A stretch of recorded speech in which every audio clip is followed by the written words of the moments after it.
Polisi bongkar sindikat pemalsuan SIM yang beroperasi lintas Jawa Sumatera. Sindikat terungkap dari pengembangan kasus kecelakaan maut bus di eksit tol Kerapiak yang tewaskan 16 penumpang.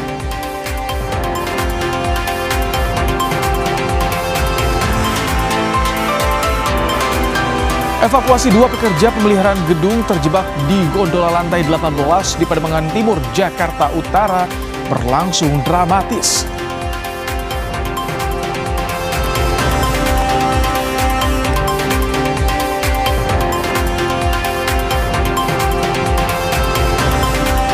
Setibanya di Amerika Serikat, Presiden Prabowo Subianto akan hadiri pertemuan perdana Board of Peace dan rencana penandatanganan tarif resiprokal dengan Presiden Donald Trump.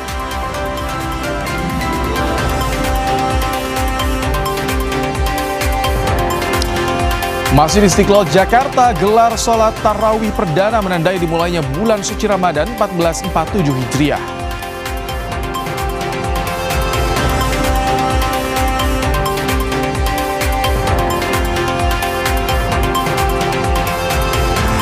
Umat Islam di Kota Gaza melaksanakan sholat tarawih perdana pada Selasa malam di Masjid Agung Omari.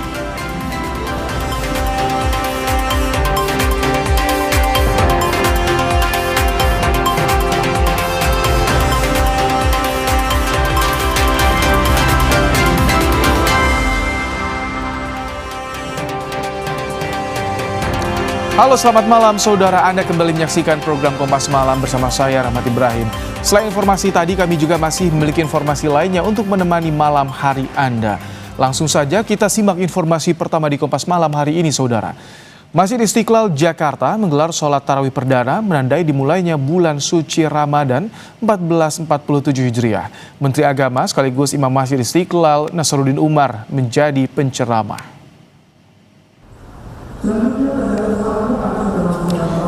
Jemaah memadati Masjid Istiqlal Jakarta untuk mengikuti sholat tarawih perdana. Tema ceramah yang disampaikan Imam Besar Masjid Istiqlal yang juga Menteri Agama Nasaruddin Umar adalah Ramadan Hijau, Ramadan Bersama. Nasaruddin Umar mengajak seluruh umat Muslim menjadikan momen Ramadan untuk melembutkan hati. Umat Muslim juga diajak bersahabat dengan alam sebagai evaluasi atas sejumlah bencana alam yang melanda Indonesia. Mari kita pada awal bulan suci Ramadan ini mencamkan diri kita. Bulan Ramadan ini saya akan menjinakkan diri saya. Saya akan meluruskan jalan pikiran saya. Saya akan melembutkan hati saya yang keras. Saya akan menegarkan langkah-langkah saya yang lunglai. Dan saya akan membersihkan isi kepala saya yang kotor. Itu namanya Ramadan hijau. Saya akan bersahabat dengan alam semesta. Alam ini punya hak, manusia punya hak. Jangan sampai tidak memberikan haknya binatang, tumbuh-tumbuhan, nanti alam itu murka. Kalau alam itu murka, apa yang terjadi? Longsor, tsunami, gempa, banjir.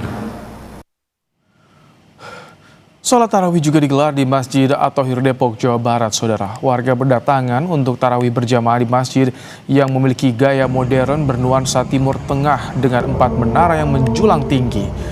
Masjid yang diresmikan Presiden ke-7 Indonesia Joko Widodo pada 2022 menyelenggarakan sholat tarawih berjamaah, kajian Islam, dan tadarus Al-Quran selama Ramadan.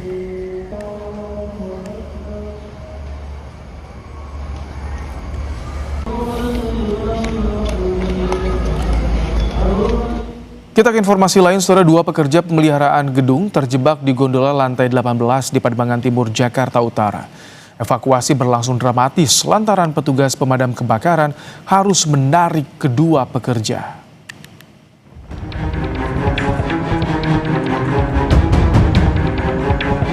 Sudah hampir 1 jam, dua pekerja pemeliharaan gedung ini terjebak di ketinggian sebuah gedung di Pademangan Timur.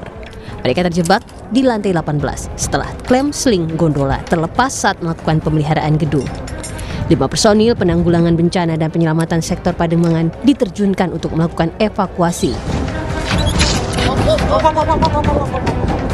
Evakuasi berlangsung dramatis lantaran petugas menggunakan tali seling untuk mengevakuasi pekerja dari lantai 19. dua orang pekerja yang sedang melakukan pemeliharaan gedung, namun ketika ingin naik ke atas, tali dari kren gondola tersebut mengalami trouble sehingga membuat putus dan tidak bisa menaik. Nah, kita mendapat laporan, kita meluncur, dan kita alhamdulillah kita evakuasi, kita sampai dengan cepat, selamat, dengan menggunakan rangkaian sistem jetrig. Jelaskan Bang, mereka terjebak di lantai berapa? Para pekerja terjebak di lantai 18, sehingga kita harus mengevakuasi untuk menaikkan ke lantai 19. Proses evakuasi berjalan lancar tanpa kendala berarti. Kedua pekerja berhasil dievakuasi dalam kondisi selamat. Nisa Ramadika, Kompas TV, Jakarta.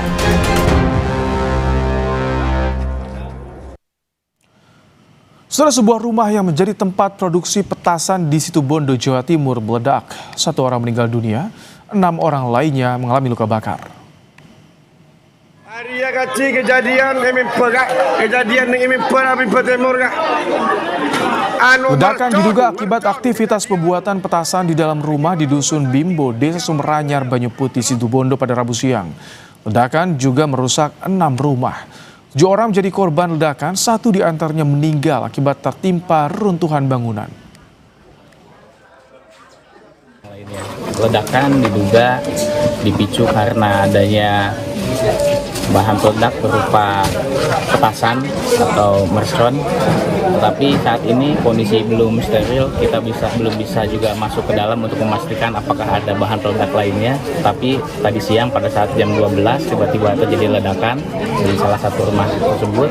Ledakan tadi belum bisa kita pastikan, takutnya masih ada sisa bahan peledak di dalam situ. Kita tidak bisa mendatangi lebih dekat lagi sebelum dinyatakan steril oleh pihak Jibom Gegana Bondowoso.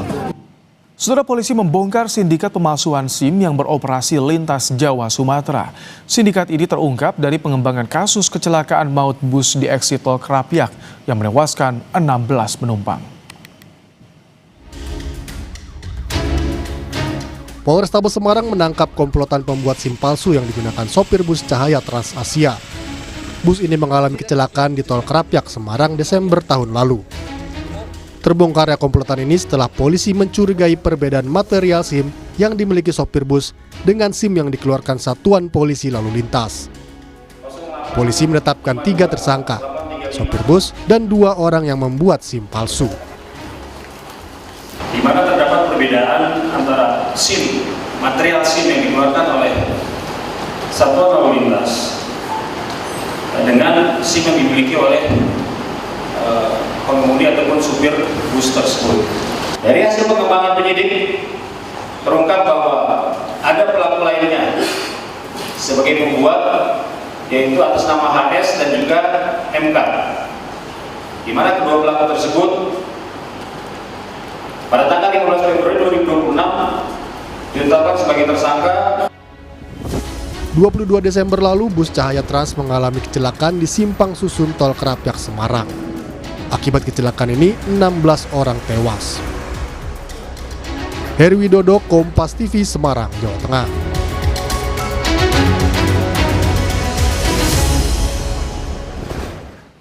Berpura-pura jadi dukun, seorang pria di Bangka Belitung berhasil menggasak emas seharga ratusan juta, uang tunai, dan sejumlah telepon genggam. Namun sepandai-pandainya tupat melompat, akhirnya jatuh juga. Residivis yang juga sudah beraksi di 7 lokasi ini akhirnya tertangkap polisi.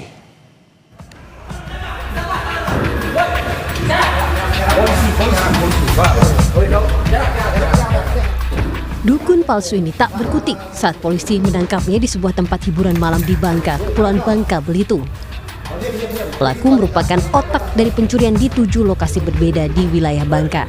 Dalam aksinya, pelaku mengaku sebagai dukun yang mampu mengobati orang sakit.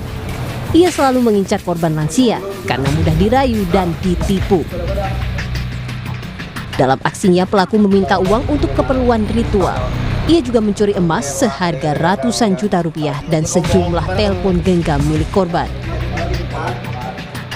Dugaan pencurian di 7 TKP di Kabupaten Bangka. Untuk modus yang dilakukan oleh pelaku rata-rata menyasar korban lansia, kemudian dengan bujuk rayunya ketika lengah korban diambil barang berharganya, kemudian melarikan diri. Dari tangan pelaku, polisi menyita uang senilai 3 juta rupiah, sejumlah perhiasan dan 2 unit sepeda motor. 1 orang rekan pelaku saat ini masih dalam pengejaran. Nanda Ardiansyah, Kompas TV, Kabupaten Bangka, Kepulauan Bangka Belitung.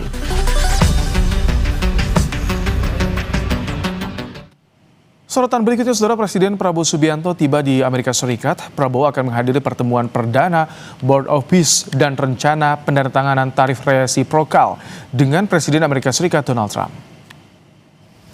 Presiden Prabowo tiba di Pangkalan Militer Andrews, Maryland, Amerika Serikat pada Selasa siang waktu setempat. Dalam lawatannya ke Amerika Serikat, Prabowo akan menghadiri pertemuan perdana Board of Peace pada 19 Februari. Agenda lain yaitu penandatanganan tarif resiprokal dengan Presiden Donald Trump.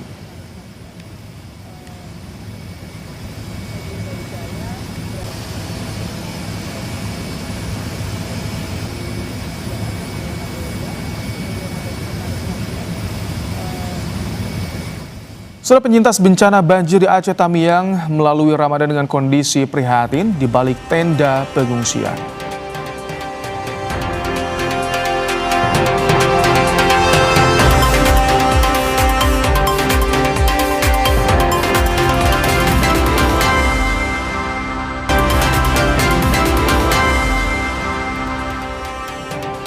Ramadan telah tiba, namun bagi penyintas bencana banjir di Aceh Tamiang, bulan suci ini harus dilalui dengan kondisi prihatin.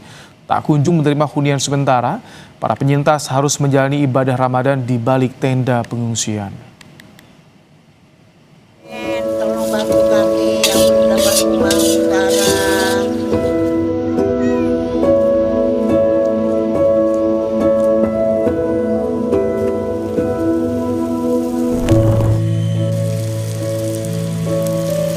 Ramadan tahun ini terasa jauh berbeda bagi Zuraida, penyintas bencana banjir Sumatera. Hampir 3 bulan Zuraida bersama suami dan 3 anaknya tinggal di tenda pengungsian di Kecamatan Karangbaru, Aceh Tamiang. Meski dalam kondisi serba terbatas, Ramadan tetap disambut sukacita. Zuraida memasak daging sapi bantuan pemerintah.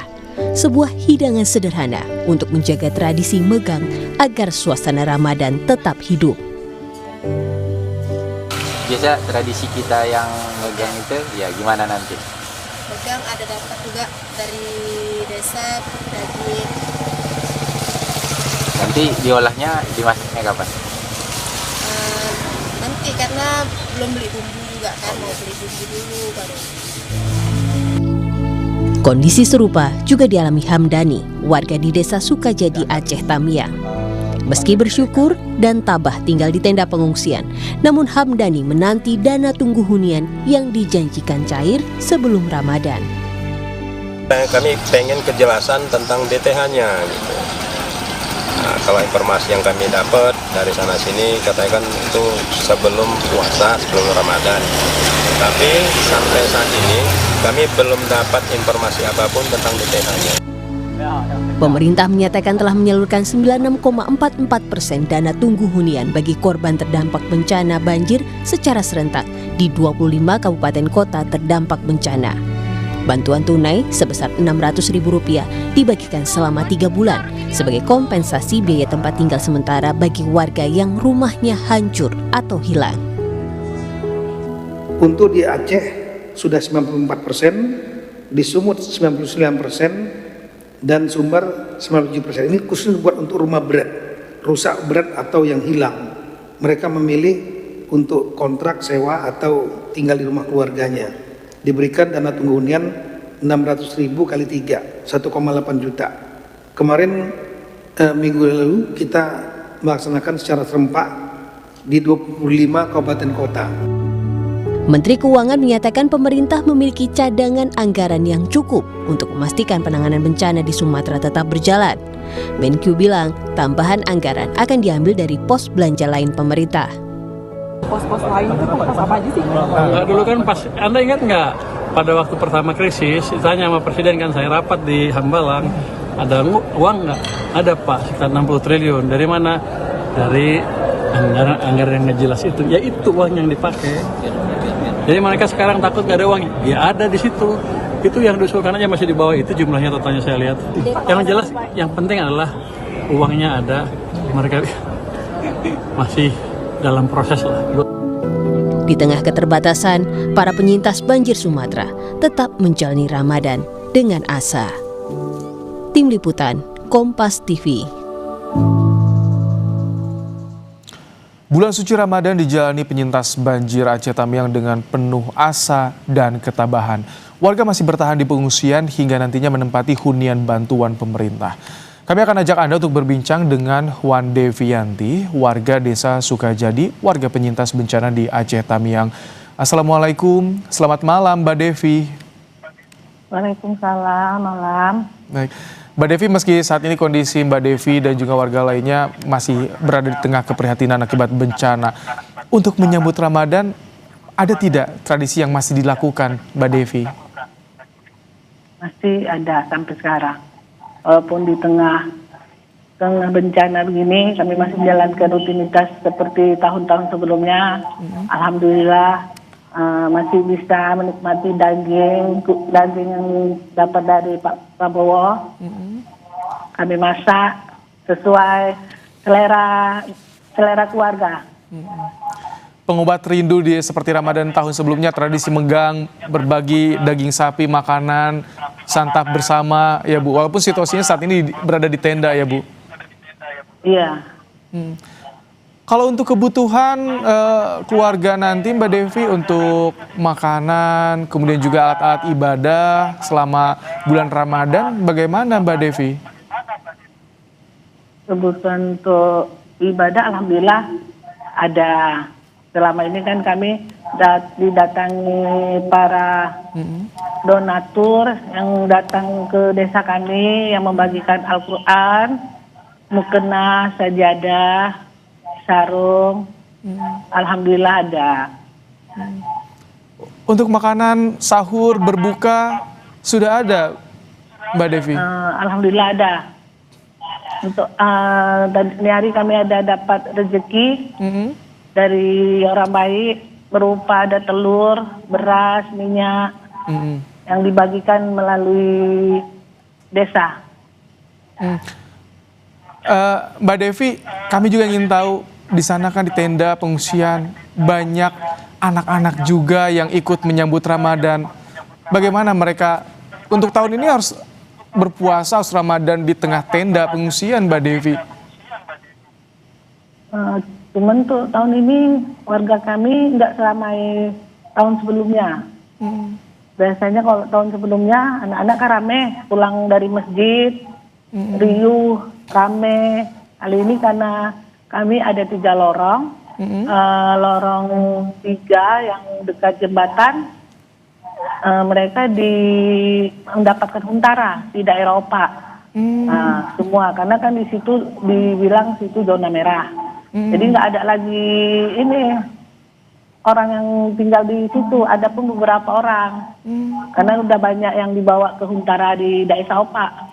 Jadi agak sepi desanya selama baru 1 hari ini. Pokoknya suara anak-anak nggak terdengar, kurang. Jadi untuk keluarga Mbak Devi belum mendapatkan huntara, belum terdata untuk kapan dipindahkan ke huntara Mbak Devi? Belum. Kalau informasi terakhir soal huntara, kapan didapatnya dan kapan Mbak Devi akan dipindahkan? Sebelum masuk bulan 2 kemarin kami katanya mau dianukan huntara. Cuman dengan katanya mau dibuat huntara di tanah kami sendiri. 50 meter dari pinggir sungai bisa dibuat sendiri. Jadi kami udah beres-beres juga di halaman kami, tanah yang banjir tuh kami bersihkan, kami ratakan. Cuman tunggu kok belum direalisasikan. Jadi sementara sebelum dibangunnya kami buat dulu lah gubuk untuk kami tidur. Sama kami ada anak, ada suami kan. Mungkin 1 tenda kami sama anak-anak. Jadi terpaksa dibuat di sebelah lagi gubuk. Jadi sudah sempat akan dipindahkan ke Huntara di tanah milik Ibu, milik Mbak Devi, tapi tidak jadi ya, belum ada kabar lagi ya. Jadi bagaimana kalau untuk dana tunggu hunian ada info?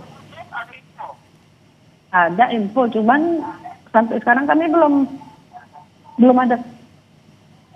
Belum mendapatkan, Mbak? Belum. Ada dengan pesan 600 sebulan kan, untuk 3 bulan ke depan dikasih nanti sekitar 1.800.000.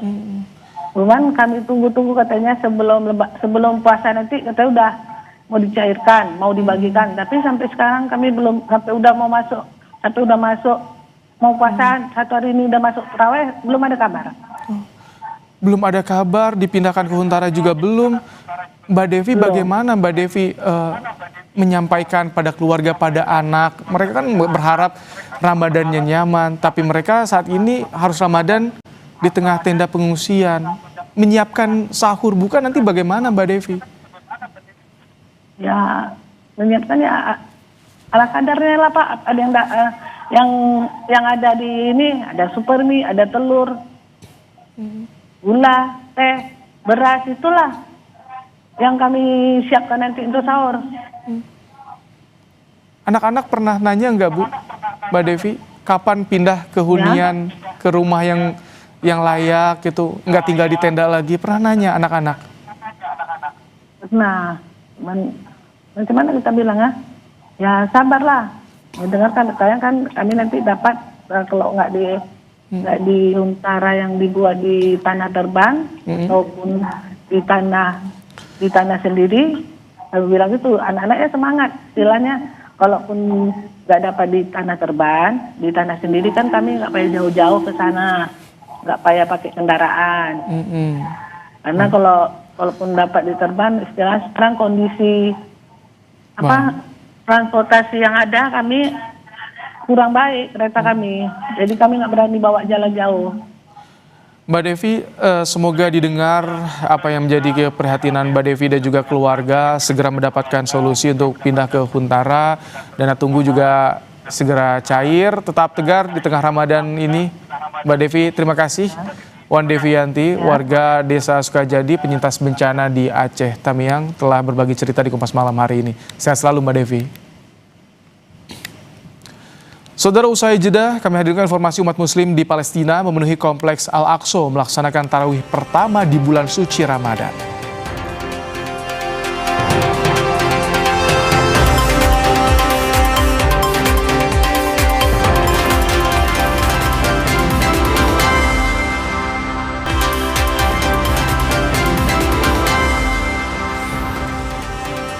Palestina memasuki bulan suci Ramadan. Warga melaksanakan tarawih pertama di Masjid Al-Aqsa, Yerusalem.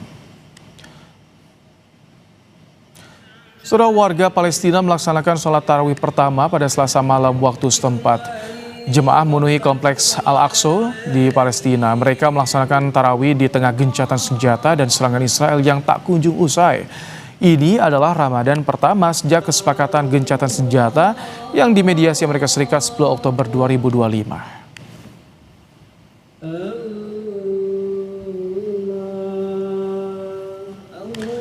Umat muslim di kota Gaza melaksanakan sholat tarawih pada Selasa malam. Mereka berbondong-bondong menuju Masjid Agung Omari kota Gaza untuk melaksanakan sholat tarawih. Masjid ini adalah salah satu dari puluhan ikon Gaza yang hancur dan rusak selama perang.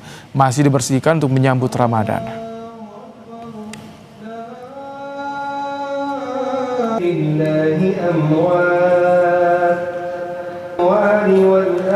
Seperti apa suasana Ramadan di Gaza, Palestina? Kita sudah bersama dengan relawan Emergency Medical Team 12, Muhammad Reynaldi. Assalamualaikum, selamat malam dok.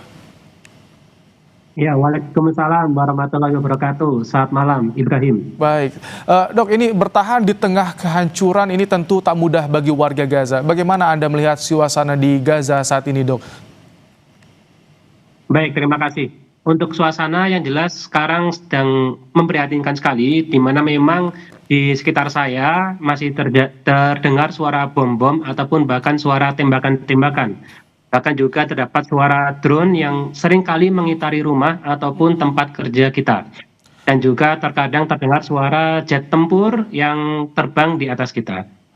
Jadi di tengah Ramadan pun, Israel masih terus gencar melakukan serangan terhadap warga Palestina. Ya baik, terima kasih. Untuk hari ini pada hari pertama Ramadan memang suara-suara bom atau tembakan bagi saya masih terdengar berkurang, cuman tetap masih terdengar berbagai suara drone-drone yang mengitari. Namun saya belum mendengar hingga kini terdapat korban akibat dari serangan Israel. Dok, kami memiliki visual dari Mercy Indonesia juga bagaimana geliat warga Gaza di pusat perbelanjaan, di pasar-pasar, dan mereka juga antusias menyambut Ramadan kali ini, Dok. Bisa diceritakan, jadi sudah mulai ada asa di sana yang mulai tumbuh di sana, Dok.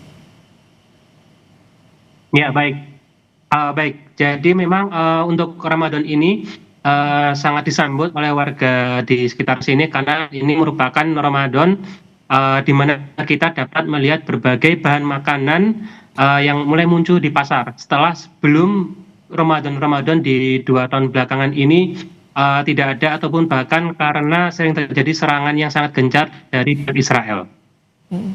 Tapi bagaimana dengan harga-harga di sana, Dok? Ini kan Ramadan pertama setelah kemarin kan sangat eskalasi konfliknya tinggi di tahun kemarin. Baik, untuk harga sendiri saat ini masih sangat lebih tinggi dibandingkan harga normal sebelum terjadinya perang. Sehingga juga tentunya masih menyusahkan banyak warga untuk mendapatkan akses ke bahan makanan tersebut.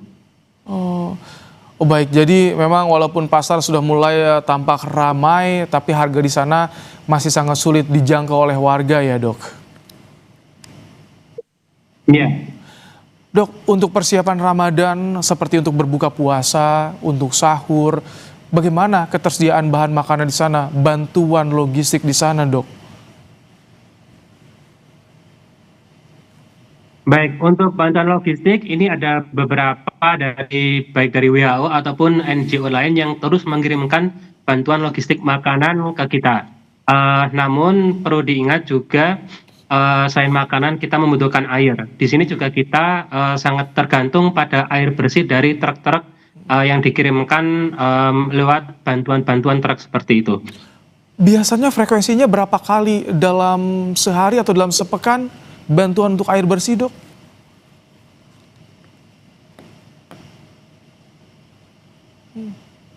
Baik, kalau untuk bantuan air bersih biasanya setiap pagi atau siang dari saya melihat 1 kali pasti akan datang ke beberapa daerah, terutama di daerah yang padat penduduk dekat kamp-kamp pengungsian. Namun juga saya mendengar bahwa air ini terkadang tidak cukup untuk penduduk yang ada di sekitar situ. Wah, jadi untuk air bersih saja masih harus berebut. Ini untuk bantuan ketika ya mengangkut air bersih, mengangkut logistik makanan, masih suka dihalang-halangi oleh Israel, Dok?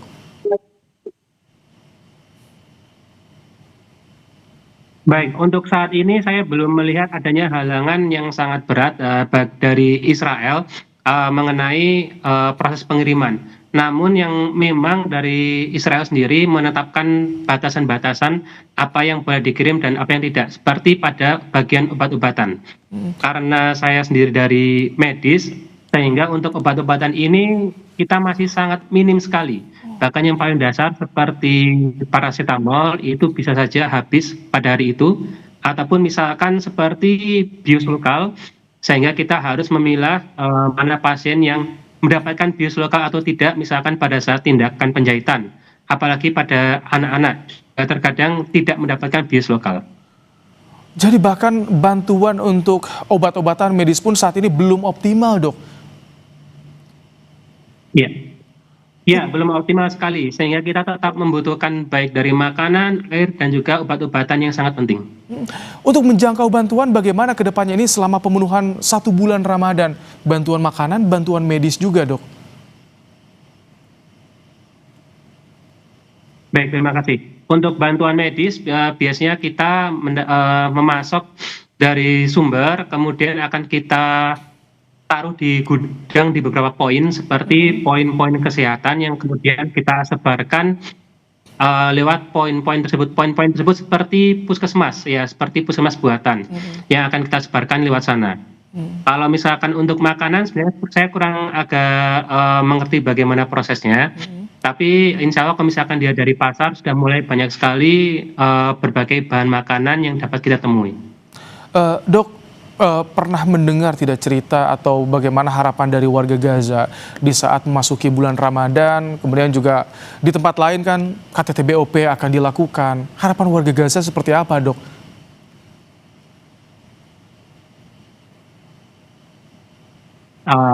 Mohon bisa diulang terlebih lagi karena sepertinya jaringan agak.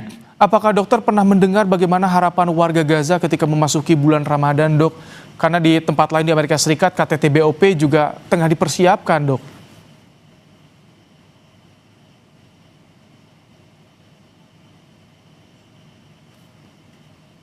Baik, saudara, sayang sekali nampaknya sambungan audiovisual kami bersama dengan Dr. Muhammad Reynaldi, relawan tim EMT 12 terganggu karena memang situasi listrik dan juga sambungan internet di Gaza saat ini masih belum stabil. Tadi disampaikan bagaimana kondisi di sana, warga yang masih membutuhkan bantuan.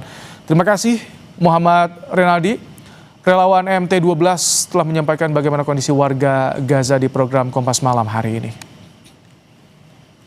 Saudara, Presiden Prabowo Subianto salurkan bantuan daging sapi senilai 72 miliar rupiah untuk tradisi Megang di Aceh.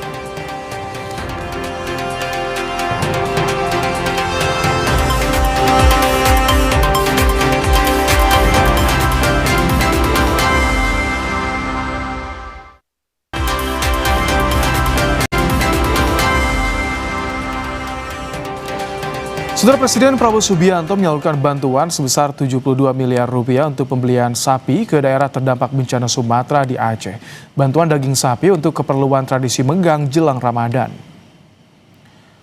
Megang adalah tradisi memasak dan menyantap daging sapi yang dilakukan masyarakat Aceh jelang momen besar keagamaan. Menteri Dalam Negeri Tito Karnavian bilang daging sapi bantuan Presiden sudah didistribusikan ke 3.042 desa di 19 kabupaten kota di Aceh. Bantuan diserahkan langsung pada bupati dan kepala desa. Kemudian kami melaporkan juga bahwa Bapak Presiden memberikan bantuan sebanyak 72 miliar 750 juta untuk pembelian sapi, pembagian daging di 19 kabupaten kota di Aceh dalam rangka tradisi Megang, pembagian daging untuk daerah khusus daerah terdampak lebih kurang 3.042 desa di Aceh. Ini sudah disalurkan langsung dari Kementerian Keuangan kepada para pemerintah, bupati, wali kota masing-masing. Sore jelang sahur perdana, Pasar Kebayoran Lama ramai dikunjungi pembeli untuk persiapan makan sahur dan buka puasa. Meski ada kenaikan harga pada sejumlah barang, kebutuhan hidup keluarga harus tetap terpenuhi. Berikut liputan jurnalis Kompas TV, Fedriska Ananda dan Jamzari dari Pasar Kebayoran Lama, Jakarta. Memasuki bulan Ramadan ini, siapa yang udah belanja ke pasar untuk mempersiapkan menu sahur yang akan kita masak pada malam ini untuk dimasak pada ataupun untuk dimakan pada sahur esok hari. Nah, saat ini saya berada di Pasar Kebayoran Lama untuk mengecek harga bahan pokok, di mana saat ini saya berada di stand ayam, di mana pada malam hari ini kalau misalkan pantauan saya sudah banyak ya ibu-ibu yang kemudian berbelanja ayam, kemudian telur dan juga sayuran untuk mempersiapkan ataupun menyetok bahan makanan untuk kebutuhan sahur. Coba nih bertanya kepada seorang pengunjung pasar yang memang udah terbiasa belanja pada malam-malam ya Bu ya? Iya. Oke, Ibu ini tadi udah belanja kemana aja? Baru ke ayam sama sayuran aja. Kalau misalkan untuk kebutuhan dapur, sayur, kemudian bumbu-bumbu dapur itu gimana Bu? Sayuran juga mahal, mungkin semenjak banjir itu ya. Kayak bayam sama kangkung itu biasanya satu ikat itu 4.000 sampai 5.000. Kalau sekarang berapa? Sekarang bisa 13 sampai 14.000. Hampir 2 kali lipat ya? Iya. Padahal di pasar ya. Apalagi kalau di warung-warung kelontong gitu, mungkin harganya lebih mahal lagi. Ayam ya biasa harganya sekitar 38 sampai 40. sekarang udah sampai 50. Caranya malam ini mau masak apa nih untuk menu sahur perdana nih? Paling ayam diungkep sama tumis kangkung, tahu tempe aja yang mudah diolahnya. Baik, terima kasih banyak Ibu atas waktunya. Meskipun terjadi kenaikan harga pokok pangan, namun masyarakat tetap membeli karena ini kebutuhan pokok yang akan disetok untuk kebutuhan masak sahur dan juga berbuka puasa besok. Ferdiska Randa, Jamzari, Kompas TV, Jakarta. Memasuki Ramadan, Polrestabes Palembang menggelar razia preman. Kami hadirkan liputannya sesaat lagi.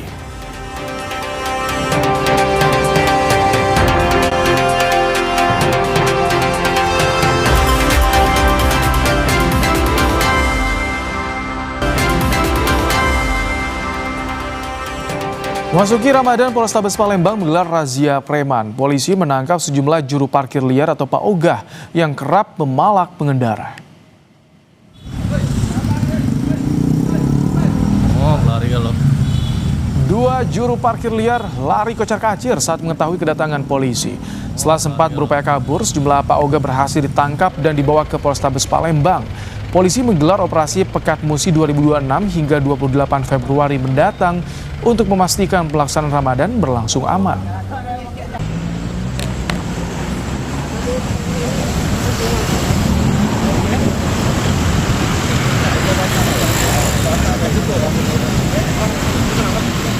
Terima kasih Anda telah menyaksikan Kompas Malam. Perbarui terus informasi Anda di Kompas TV dengan 3 botol air mineral 700 ml yang setara dengan 2 liter air untuk 1 hari penuh kesejukan. Saya Rahmat Ibrahim, sampai jumpa.